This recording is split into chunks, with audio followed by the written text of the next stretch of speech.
أعوذ بالله من الشيطان الرجيم. بسم الله الرحمن الرحيم.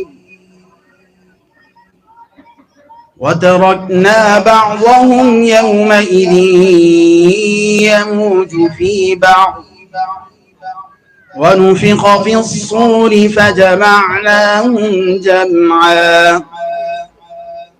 وعرضنا جهنم يومئذ للكافرين عرضا الذين كانت أعينهم في غطاء عن ذكري وكانوا لا يستطيعون سمعا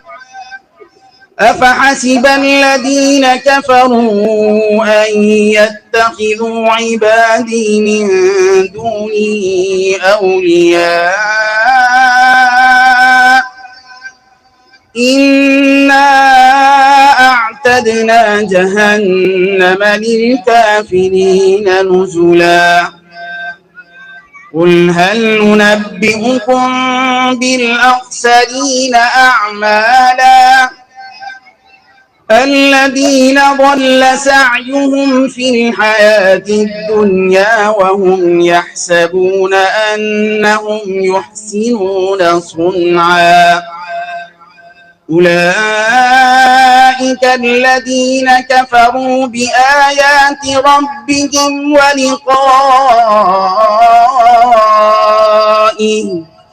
فحبطت أعمالهم فلا نقيم لهم يوم القيامة وزنا ذلك جزاؤهم جهنم بما كفروا واتخذوا آياتي ورسلي هزوا إن الذين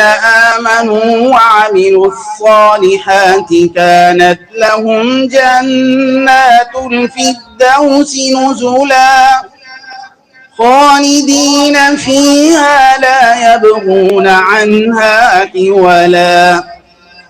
قل لو كان البحر مدادا لكلمات ربي لنفد البحر قبل أن تنفد كلمات ربي ولو جئنا بمثله مددا قل إنما أنا بشر مثلكم يوحى إلي أنما إلهكم إله واحد فمن كان يرجو لقاء ربه فليعمل عملا صالحا